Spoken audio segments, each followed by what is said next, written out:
suffering, impermanence, and non-self, unlocking the Buddhist truths that will transform your life. There comes a moment in life when you are faced with a profound loss. It could be the loss of a job, a relationship, or even a dream you've nurtured for years. In that moment, everything seems to go quiet. And the only question that echoes in your mind is, what now? You stand at a crossroads.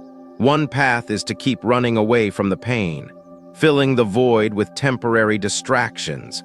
The other path is to face the truth. That life is inevitably filled with loss, change, and imperfection. So what if I told you that true peace doesn't begin with finding what you've lost, but with understanding and accepting that loss is an inseparable part of life? It may sound hard to believe, but in Buddhism, the path to peace is not about avoiding pain. It's about learning how to face it and discovering the strength, the true freedom that lies behind it. This is not an abstract theory, but a truth that any of us can experience. Suffering, impermanence, and non-self are not obstacles that push us away from happiness, but keys that open the door to discovering lasting joy. Buddhism is not a path of escaping suffering, but a way to transform our relationship with suffering.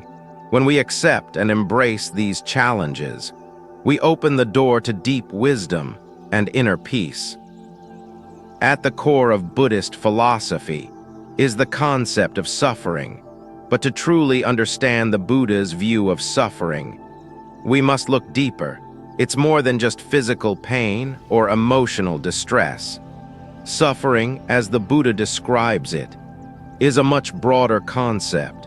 It's the deep, pervasive dissatisfaction that pervades every part of our lives. It's the anxiety we feel when we cling to fleeting things, things that change, things that inevitably slip through our fingers. The Buddha teaches us that attachment is the root of suffering. We become attached to people, possessions, experiences, and ideas, hoping they'll bring us lasting happiness and security. We cling to these things because we believe they'll make us whole, but in reality, all of these things are impermanent. They change, they fade, and ultimately disappear, and with that disappearance comes loss. A loss that leads us to feel pain, disappointment, and sadness. But here's the key. This isn't just the loss of an object or a person, it's the realization that we've been clinging to something that was never meant to last in the first place. The Buddha's teachings offer us a way to move beyond this attachment and to see life as it truly is, constantly changing and full of both joy and sorrow. In fact, suffering is not just a physical or emotional experience. It's also a psychological and existential pain. It's the unease we feel when we realize that the things we are attached to are fragile, impermanent, and out of our control.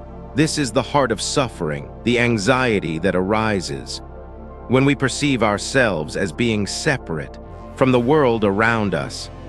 As isolated, disconnected beings, many of us spend our entire lives trying to avoid discomfort. We accumulate things, money, status, relationships, thinking they'll protect us from suffering. But the Buddha shows us that this is a futile effort. The more we try to avoid suffering, the more we become trapped in it. It's only by facing suffering directly, by looking at it with clear eyes, that we can transcend it. The key to overcoming suffering is not in running away from it, but in accepting its inevitability and learning how to live with it. Deep dive the many faces of suffering. Suffering isn't just a single experience. It takes on many forms. For some, it's the loss of a loved one. For others, it's the disappointment of not achieving their dreams. For many, it's the weight of daily stress and anxiety, the constant fear of things falling apart. All these forms of suffering have one thing in common. They arise from attachment. The Buddha identified three primary forms of suffering. The suffering of pain. This is the most obvious form of suffering. It includes physical pain, like injury or illness, as well as emotional pain, like heartbreak or grief. We are familiar with this type of suffering. It's direct, tangible, and difficult to ignore.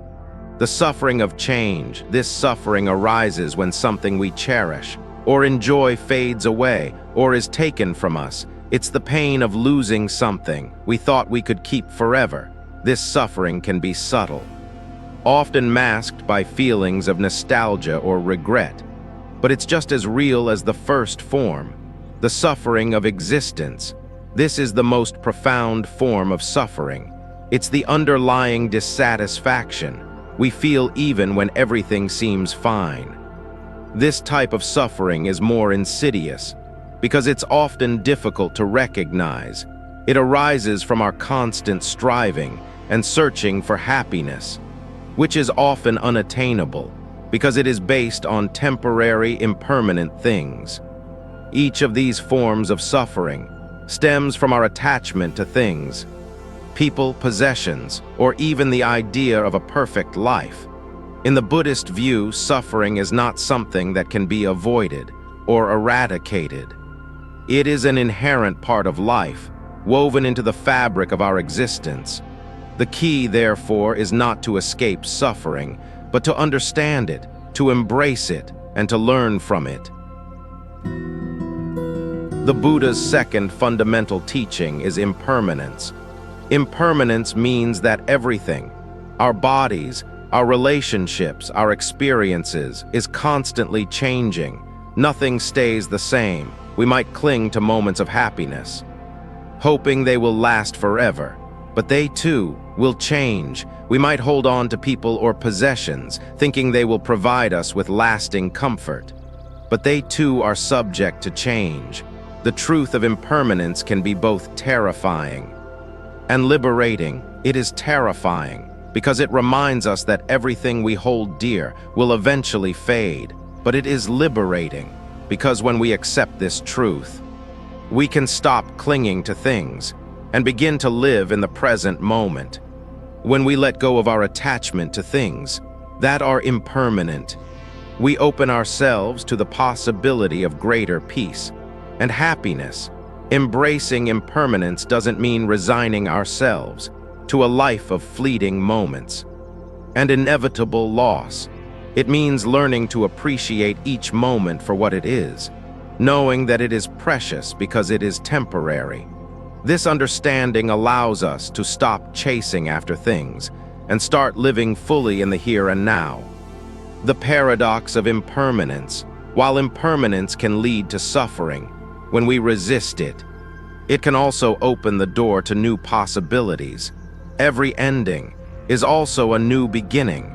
By accepting that everything changes, we can release our need to control life, and we can begin to embrace it with open arms, knowing that every moment is an opportunity for growth, learning, and transformation. The third central teaching of Buddhism, non-self, is perhaps the most difficult for people to fully grasp. The concept of non-self challenges everything we believe about our identity. We often think of ourselves as a fixed, permanent I, a separate, independent being with a solid identity. We identify ourselves with our body, our thoughts, our feelings, and our possessions, but the Buddha's teaching shows us that this self we cling to is an illusion. Our bodies change over time. Our thoughts come and go, often without our control. Our emotions shift, sometimes rapidly, leaving us unsure of who we are or what we truly feel. In fact, there is no permanent, unchanging self. Instead, we are a collection of constantly changing thoughts, feelings, experiences, and physical processes. We are the flow of life itself, not separate from it, but an integral part of it. The illusion of the I, the idea of a permanent self, is something that most people don't question, and it's a key source of suffering. We become attached to the idea of a fixed, unchanging I, the notion that there's a core part of us that defines who we are. We spend our lives trying to protect this identity, defend it, and ensure that it remains unshaken. But when we examine our own experience closely, we realize that there is no such fixed self. For example, have you ever experienced moments where you felt completely different than before? Perhaps you had a moment of deep personal growth, where you let go of an old belief or fear, or maybe you experienced a profound emotional shift, like moving from sadness to joy. These changes show us that our sense of self is fluid, not fixed. It shifts and changes. Just like everything else in our lives, letting go of the self, letting go of the belief in a fixed self, is liberating. When we stop clinging to an idea of I, we no longer need to protect or defend that identity. We can live more freely, without the weight of constantly trying to maintain an image of who we think we are. We stop seeing ourselves as separate from others and start recognizing that we are part of the larger flow of life. This teaching does mean that we cease to exist or become empty, but rather we learn to experience life more fully. In the present, we no longer define ourselves by our past mistakes, our desires, or our roles in life. We simply are, and in that simplicity, we find peace, the paradox of non-self. One of the greatest paradoxes of Buddhism is that in letting go of the self, we find true freedom.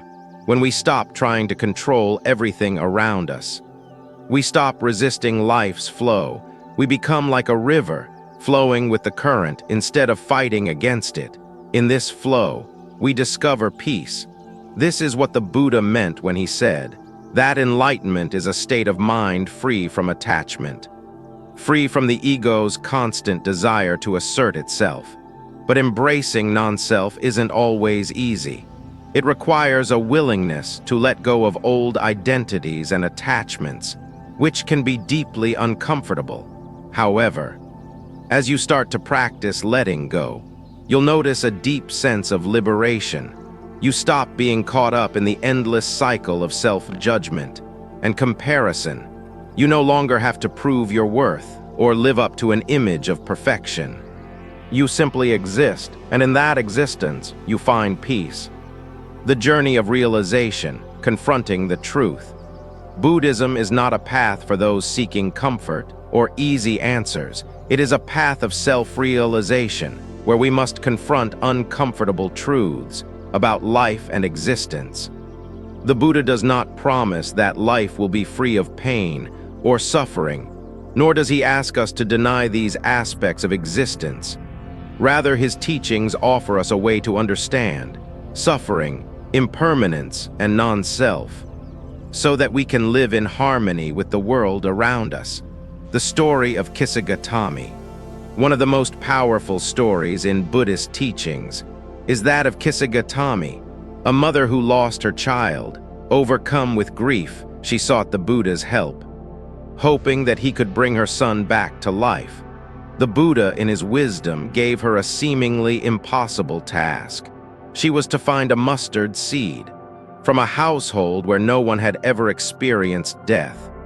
Kisagatami went from house to house, knocking on doors, but every family she visited had experienced loss. In the end, Kisagatami came to the realization that death is universal. It touches everyone. The loss of her son, while tragic, was part of the human condition, a truth that all beings must face. Her grief transformed into acceptance as she saw that death is an inevitable part of life. This story is powerful because it reflects the paradox that many seekers face. When they first approach Buddhism, we come to Buddhism hoping for peace, yet we are confronted with the harsh realities of life, suffering, change, and death. Only by embracing these truths can we begin to find true peace. It is through the acceptance of life as it is, impermanent, ever-changing, and filled with both joy and sorrow, that we discover the path to liberation. The paradox of seeking peace. Many of us come to Buddhism hoping to find peace, and relief from suffering. However, the true path of Buddhism does not offer an easy escape. Instead, it invites us to confront our suffering directly. It challenges us to face the hard truths of existence, including the reality of our own mortality, the impermanence of all things, and the illusion of the self. In the beginning, this might feel overwhelming, even frightening. But it is only through confronting these truths that we can begin to experience true peace. A peace that is not dependent on external circumstances, but comes from deep within. Finding wisdom in suffering, in my personal journey with these teachings, I found that the path to understanding suffering, impermanence, and non-self wasn't immediately comforting. It was uncomfortable, challenging, and at times painful. But as I faced my own suffering head-on, I began to see that suffering isn't something to be avoided or eradicated. It is a part of life, a natural part of being human, and rather than trying to run away from it, I learned to sit with it, to be present with it. There was a time in my life when I was overwhelmed with grief and loss. I tried to escape it in various ways, by distracting myself, by numbing the pain, or by pretending it wasn't there. But in the end, the pain only grew stronger. It wasn't until I stopped running from it, until I allowed myself to fully experience the grief, that I began to heal. When I stopped resisting my suffering, I started to understand it. I came to realize that suffering doesn't define me. It is simply a passing moment, a fleeting experience, and it will pass. By understanding this, I was able to gain wisdom from my suffering, rather than letting it control me. Embracing impermanence. Embracing impermanence was another pivotal moment in my journey. No emotion, no experience, and no situation lasts forever. Whether I was in moments of joy or sadness, everything eventually shifted. When I stopped clinging to fleeting moments, I began to appreciate them more fully in the present moment. When I stopped trying to control or hold onto things, I started to live more fully. I no longer feared loss, because I understood that everything changes, and with change comes new possibilities. By embracing impermanence, I freed myself from the need to control or cling to anything. I could simply let life unfold as it was meant to, without fear or resistance, non-self, and the liberation of letting go. The realization of non-self was the most profound shift for me. I no longer saw myself as a fixed, separate entity, but as a flow of experiences, constantly changing and evolving. I realized that my identity was not something I had to protect or defend. I didn't need to be anything or anyone. I simply was, and in that simplicity, I found a deep sense of peace. By letting go of the idea of a permanent self, I stopped clinging to the roles, labels, and stories I had told myself. I stopped worrying about being good enough or successful enough. I learned to live in the present, to experience life fully, without the constraints of an ego-driven identity. The teachings of suffering, impermanence, and non-self invite us to live life as it truly is. They challenge us to stop avoiding discomfort, to stop clinging to things that are fleeting, and to stop identifying with a fixed self. By accepting the truth of suffering, we stop running from life's challenges. By embracing impermanence, we free ourselves from the need to hold onto things, and by understanding non-self, we release our attachment to a fixed identity and step into a life of true freedom and peace. These teachings do not offer easy answers, but they offer something far more valuable: the freedom to live fully, with awareness and presence. The liberation that comes with non-self is the key to inner peace. Once we stop clinging to the false idea of I, we begin to experience a sense of calm and clarity. The Buddha's teachings provide a map, not just to a better life, but to a life of deep, abiding peace. This is the peace that doesn't fade. It's not reliant on external circumstances. It is a peace that comes from understanding the true nature of our existence and living in harmony with it. So take a moment, reflect deeply. What are you holding on to in your life that you can't keep? What attachments are causing you pain? And what would it be like to let them go? Peace isn't about perfection. It's about being present, aware, and letting go of what no longer serves you.